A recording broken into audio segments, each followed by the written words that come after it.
Hello everyone, welcome back to my channel. इस video में हम पढ़ने वाले हैं जियोमॉर्फोलॉजी का टॉपिक प्लेट टेक्टोनिक। ठीक है, प्लेट टेक्टोनिक हमारा चैप्टर का नाम है और टॉपिक जो है वो हमारा है प्लेट मोशन। ठीक है, इस वीडियो में हम प्लेट मोशन टॉपिक को कवर करेंगे।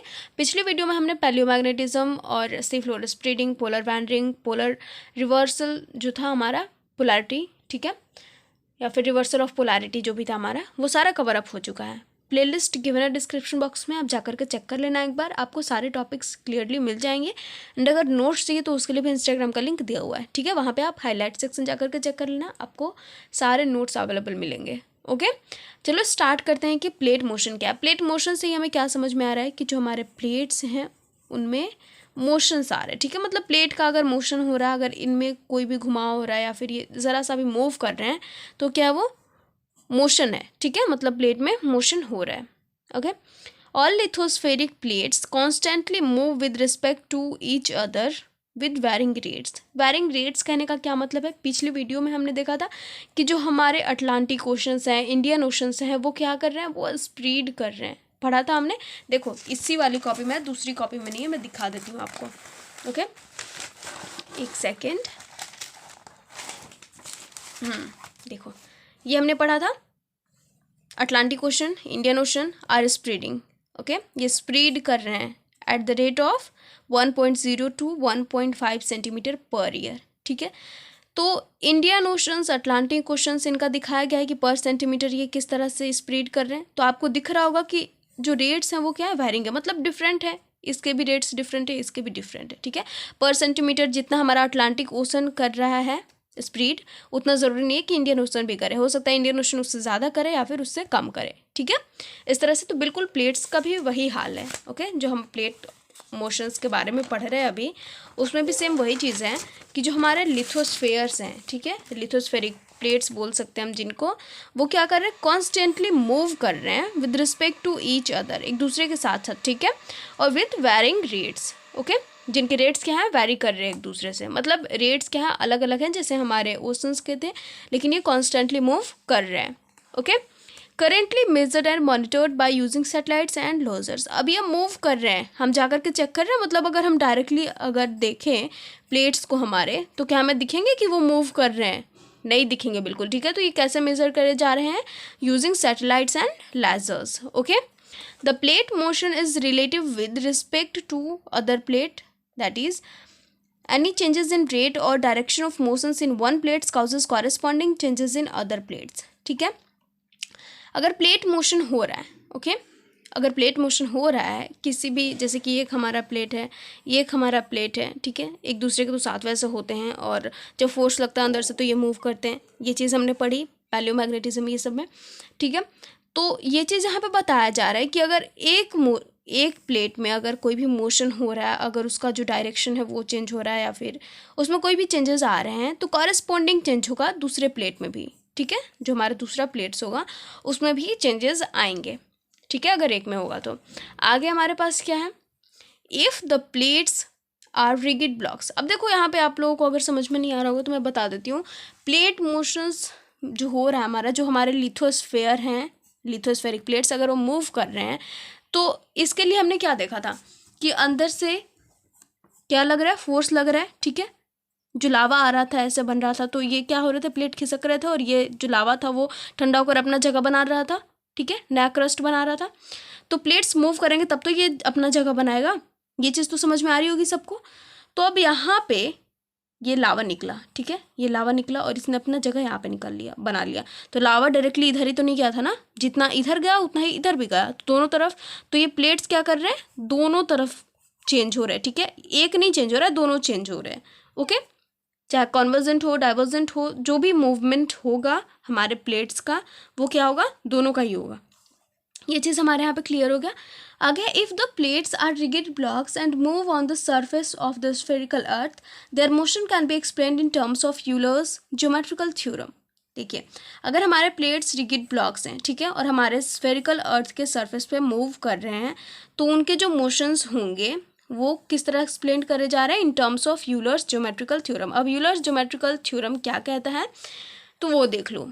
It shows that average displacement of a plate from one position to another on the surface of a sphere can be regarded as a simple rotation of the plate about suitable chosen axis passing through the center of sphere. ठीक है, अगर देखो हम क्या पढ़ रहे हैं, Euler's geometrical theorem, यहाँ पे क्या कह रहे हैं, तो ये क्या दिखाता है हमें, जो भी डिस्प्लेसमेंट हो रहा है एक जगह से दूसरे जगह का, ठीक है, मतलब जो भी हमारे प्लेट्स हैं अगर इनका मूवमेंट हो रहा है एक जगह से दूसरी जगह, अगर ये मूव करके यहाँ आ गए, ठीक है, तो इनको किस तरह से रिगार्ड करा जा रहा है, on the surface of a sphere can be regarded as a simple rotation. इनको एक सिंपल रोटेशन कहा जा रहा है, मतलब ये रोटेट करके क्या कर रहे हैं, रोटेट करते करते ये क्या कर रहे हैं, प्लेट मूव कर रहे हैं, और ये रोटेट किस चीज़ पे कर रहे हैं, suitable chosen axis passing through the centre of a sphere. हमारे स्फीयर पे जो हमारा जो एक्सिस है, जो चूजन एक्सिस है, ठीक है, ये क्या कर रहे हैं, रोटेट कर रहे हैं उस पर, और जिसकी वजह से ये मूव कर रहे हैं. E.R. ऑक्सबर्ग 1979 में इन्होंने ये कहा था. ओके, ये था हमारा Euler's geometrical theorem. I hope आपको समझ में आ गया होगा. ठीक है, एक बार इसको पढ़ लो. आगे हमारे पास क्या है, प्लेट मोशंस में velocities vary continuously along all constructive and destructive boundaries. जो भी हमारे कंस्ट्रक्टिव डिस्ट्रक्टिव बाउंड्रीज हैं उनमें वेलोसिटीज क्या करते हैं, वैरी करते हैं. ठीक है, W.J. Morgan has successfully explained the spreading of equatorial Atlantic and plate movement on the basis of Euler's geometrical theorem. Euler's geometrical theorem के basis पे W.J. मॉर्गन ने क्या explain करा है, successfully explain करा है the spreading of equatorial Atlantic and plate movement. ठीक है, जो हमारा अटलांटिक है उसकी स्प्रेडिंग का और प्लेट मूवमेंट को इन्होंने सक्सेसफुली एक्सप्लेन करा है. किस बेसिस पे, यूलर्स ज्योमेट्रिकल थ्योरम के बेसिस पे. ठीक है, ये हो गया हमारा क्लियर. अब देखो आगे क्या, देखो आगे क्या हमारे पास, according to plate model with reference to plate motion. According to plate model with reference to plate motion based on Euler's geometrical theorem, all the great circles, if drawn, must intersect at a single point which would be the pole of rotation. ठीक है, plate model के according जो हमारे plate motions हैं, ठीक है, Euler's geometrical theorem के basis पे, तो इनमें जो भी हमारे क्या बनेंगे, सर्कल्स बनेंगे. अगर हम सर्कल्स बनाते हैं तो सब एक जगह पे इंटरसेक्ट करेंगे. ठीक है, which would be the pole of rotation. Pole of rotation, हमारा जो पोल है वो कहाँ पे है, एक्सिस. ठीक है, ये ऐसे अगर हमारा अर्थ है तो ये हमारा पोल होता है, ये पोल. ठीक है, तो अगर हम कोई भी सर्कल बनाएंगे, सर्कल कैसे, ये पूरा गोल अर्थ है तो ऐसे जाएगा, फिर इधर से जाके ऐसे आएगा. ठीक है, अगर ऐसे होगा तो इधर से आके, तो क्या कर रही है, ये एक जगह पे एक पॉइंट पे ये इंटरसेक्ट करता है. अगर हम कैसा भी सर्कल बनाए हमारे ग्लोब पे, ठीक है, वो क्या करेगा, एक जगह पे इंटरसेक्ट करेगा. ठीक है, आगे हमारे पास क्या है, the surface area of the earth does not increase due to plate movement. Plate movement की वजह से जो हमारा सरफेस एरिया है अर्थ का वो इंक्रीज नहीं करता है, रैदर इट रिमेन्स कांस्टेंट. ये क्या होता है, कांस्टेंट होता है. ठीक है, सरफेस एरिया इंक्रीज नहीं करता है अर्थ का, जितना है उतना ही रहेगा. Because the addition of new basaltic crust of constructive plates margins along mid ocean increases and consequent sea floor spreading is suitably compensated by loss of crust due to subduction along the converging plate boundaries. ठीक है, तो अब देखो यहाँ पे ये कह रहा है कि जैसे कि हमने पिछले वीडियो में जो देखा था कि लावा हमारा निकला, ठीक है, ये निकला और इसने अपना एक नया क्रस्ट बना लिया, तो जो इधर का जो पहले से क्रस्ट होगा वो डिस्प्लेस होकर के इधर जाएगा अपोजिट डायरेक्शन में, तब तो ये अपना जगह बनाएगा. तो बना तो लिया, तो अब ये कहने का मतलब है कि ये एक यहाँ पे क्रस्ट और ऐड हो गया. ठीक है, इसका मतलब कि जो सरफेस एरिया है वो बढ़ता जा रहा है, तो ऐसा बिल्कुल भी नहीं होगा. ये इधर आकर के धीरे धीरे क्या होगा, सबडक्ट होने लगेगा. ठीक है, और यहाँ पे हमने पढ़ा था कि ये क्या हो जाएगा, फिर मेल्ट करेगा और इधर वोल्केनिक इरप्शन होना शुरू हो जाता है. मतलब कि ये जब जब वोल्केनिक इरप्शन यहाँ पे होगा, जब जब मैग्मा बाहर आएगा, ये नया क्रस्ट बनाएगा और जो पुराना क्रस्ट है वो धीरे धीरे इधर आकर के मेल्ट हो जाएगा. हमारा सरफेस एरिया बढ़ता नहीं है. ठीक है, ये बैलेंस होते रहता है हमेशा, ये कह रहा है ये हमारा. ठीक है, अब है causes of plate motions. Plate motions होने के काउजेज क्या हैं. ठीक है, प्लेट मोशन होता कैसे है.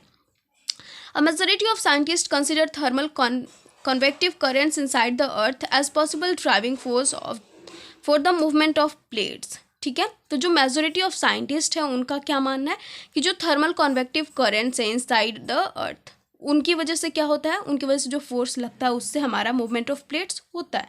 ठीक है, इनका ये कहना था. और कॉन्वेक्टिव करंट हमने पिछली वीडियो में देख लिया था, थर्मल कॉन्वेक्टिव करंट क्या होता है. ऐसे ये हमारा सरफेस है, ठीक है, मान लिया, और यहाँ पे क्या हो रहा है, ये ऐसे मूव कर रहा है. अब क्या मूव कर रहा है, देखो अंदर में क्या होता है, बहुत ज़्यादा गर्म होता है, बहुत ज़्यादा लावा मैग्मा गर्म होता है, ठीक है। अब यहाँ पे बहुत ज़्यादा जब हीट होगा, हीट प्रोड्यूस होगा, तो ऊपर में क्या होगा, ऊपर उतना गर्म नहीं होगा, तो यहाँ पे क्या होगा, ये हीट होगा तो ये ऊपर की तरफ जाएगा, और जो ऊपर में जो ठंडा है वो नीचे की तरफ आएगा। मतलब ये ऐसे सर्कुलर मोशन ऐसे होते रहता है, ठीक है। थर्मल एनर्जी जो है यहाँ पे प्रोड्यूस होते रहता है, थर्मल करेंट्स, ठीक है। इसकी वजह से क्या होगा, धीरे धीरे ऐसे होते होते होते होते जब ये फोर्स ऐसे ऊपर लगते जाएगा तो धीरे धीरे क्या होगा, ये प्लेट जो है अपोजिट डायरेक्शन में मूव करना शुरू हो जाएगा। तो यही बता रहा है कि इस करंट की वजह से भी क्या होता है, प्लेट में मूवमेंट होता है। बहुत सारे साइंटिस्ट का ये कहना है, मेजॉरिटी ऑफ साइंटिस्ट का, ठीक है। आर्थर होल्म्स का क्या कहना है, postulated the concept of rising thermal convection currents from within the earth in 1928। इन्होंने 1928 में इस कॉन्सेप्ट को, थर्मल कन्वेक्शन करंट्स के कॉन्सेप्ट को पोस्टुलेट करा था, ठीक है। Theoretically studied by Lord Rayleigh, a host of scientists have accorded acceptance to the mechanism of thermal convective currents on the basis of thermal and pressure conditions of the interior of the earth। बहुत सारे scientist ने इसको accept करा, ठीक है। किस चीज़ को, mechanism of thermal convective currents को, किस बेसिस पे, थर्मल एंड प्रेशर कंडीशन। जो थर्मल एंड प्रेशर कंडीशन है हमारे अर्थ के इंटीरियर में बहुत ज़्यादा, ठीक है, प्रेशर होता है, इन सब के बेसिस पे थर्मल कन्वेक्टिव करंट की थ्योरी को इन्होंने एक्सेप्ट करा है बहुत सारे साइंटिस्ट ने, ठीक है, अ होस्ट ऑफ साइंटिस्ट। आगे हमारे पास क्या है, हम वो देखेंगे। आगे आते हैं हमारे पास आईजी गैस। इन्होंने क्या वैलिडेट करा है, तो इन्होंने validated the mechanism of origin and movement of unstable thermal convection currents in the mental में जो हमारा थर्मल कन्वेक्शन करंट्स है जो कि अनस्टेबल होता है, ठीक है, स्टेबल तो नहीं होता है, एक जगह स्थिर नहीं होता है, अनस्टेबल होता है। तो इसके मूवमेंट को और इसके मैकेनिज्म ऑफ ऑरिजिन को इन्होंने क्या करा है, वैलिडेट करा है, ठीक है। The centres of upward movement of hot and liquid matter with ascending currents are generally located below the mid oceanic ridges. ये जो अपवर्ड मूवमेंट हो रहा है हॉट एंड लिक्विड मटेरियल का, ठीक है, लिक्विड मैटर का, okay, with ascending currents are generally located below the mid oceanic ridges. जो हमारे मिड ओशियनिक रीजेस होते हैं, ठीक है, वहीं पर ये होता है, करंट्स प्रोड्यूस होते हैं, थर्मल कन्वेक्शन करंट्स ऐसे होते रहता है, और यहाँ पे लावा जो है बाहर प्रोड्यूस होता है, तो just below the mid oceanic ridges होते हैं ये, ठीक है। जो मूवमेंट होता है अपवर्ड हॉट और लिक्विड मैटर का, लिक्विड मैग्मा का, वो कहाँ पे होता है, तो just below the oceanic ridges, ठीक है। Average depth of 300 to 400 kilometre from the earth surface से जो डेप्थ होता है वो कितना होता है, लगभग 300 to 400 किलोमीटर डेप्थ होता है इनका, ठीक है, जहाँ से क्या होता है, हमारे लिक्विड मटेरियल्स ये सब वापस ऊपर आते हैं। The rising convection currents transport hot and liquid matter upward which after reaching the point just below the crust split and diverge in opposite direction. जो राइजिंग कॉन्वेक्शन करंट्स हमारे होते हैं वो क्या करते हैं, अपने साथ साथ हॉट एंड लिक्विड मैटर्स को भी ऊपर की तरफ ऐसे लाते रहते हैं, और जब ये ऊपर ऐसे अर्थ सरफेस पे बहुत ज़्यादा फोर्स लगाने लगता है तो क्या होता है, जो हमारा अर्थ सरफेस होता है वो ये दो पार्ट में डिवाइड होना शुरू होता है, और एक क्या होता है, अपोजिट डायरेक्शन में स्प्लिट करते हैं और डाइवर्ज होना शुरू करते हैं, ठीक है। इनकी वजह से क्या होता है, प्लेट मूवमेंट होता है इन अपोजिट डायरेक्शन। अभी हम क्या पढ़ रहे हैं, काउजेज ऑफ पढ़ रहे हैं, प्लेट मूवमेंट क्यों होता है, तो ये काउजेज बता रहे हैं, ठीक है। जो हमारा कन्वेक्शन करंट्स होता है जब वो कंटिन्यूसली होने लगता है तो वो अपने साथ क्या करता है, हॉट एंड लिक्विड मैटर्स को ऊपर की तरफ लाता है, जिसकी वजह से क्या होता है, क्रस्ट स्प्लिट करते हैं एंड ये क्या करते हैं, डाइवर्स करते हैं अपोजिट डायरेक्शन में। सबको समझ में आ गया होगा आई होप। अब आगे क्या है, सम साइंटिस्ट कुछ का क्या कहना है वो देखो। Plate motion is caused due to high gravity force because of creation of additional matter lava and magma on either side of the mid oceanic ridges. जो मिड ओशियनिक रीजेस हैं, ठीक है, उनमें जो क्या होता है, क्रिएशन होता है हमारे लावा एंड मैग्मा का, उनसे हमें क्या मिलती है, हाई ग्रेविटी मिलती है, जिसकी वजह से क्या होता है, प्लेट मोशन होता है, ठीक है। मतलब यहाँ पे नॉर्मली क्या बताया जा रहा है कि प्लेट मोशन किस चीज़ की वजह से होता है, हाई ग्रेविटी फोर्स की वजह से होता है, because of the creation of additional matter, okay. आगे हमारे पास क्या है, it may be concluded that this is the weak point. अब यहाँ पे क्या कंक्लूजन आता है कि एक वीक पॉइंट है, lack of commonly accepted cause of plate motion in the theory of plate tectonics. This problem of real cause of plate motion needs scientific solution. अब ये जो प्रॉब्लम है real cause of plate motion का, ठीक है, वो क्या एक चाहता है, अब एक साइंटिफिक सॉल्यूशन चाहता है, ठीक है, इट नीड्स, ओके। तो ये हमारा था, कंप्लीट हो गया प्लेट मोशन। इसके अलावा अब हम क्या पढ़ने वाले हैं, प्लेट टेक्टोनिक्स के साथ जो हमारा कॉन्टिनेंटल ड्रिफ्ट है, प्लेट टेक्टोनिक के साथ जो हमारा क्या बोल सकते हैं, बिल्डिंग ऑफ जो हमारे क्या होते हैं, पहाड़ वगैरह होते हैं, ठीक है, ये सब हम पढ़ने वाले हैं। ओके, तो गाइज आई होप आपको समझ में आ गया हो। मिलते हैं नेक्स्ट वीडियो में। डिस्क्रिप्शन बॉक्स में लिंक है, आप जाकर के एक बार ज़रूर चेक कर लेना। और अगर कोई और आपको चाहिए, मतलब अगर आपको कुछ और पढ़ना हो तो आप कमेंट बॉक्स में बता सकते हैं कि मैं उसके बाद क्या पढ़ाऊँगी, ठीक है, इस चैप्टर के बाद। सो मिलते हैं नेक्स्ट वीडियो में। Thank you so much.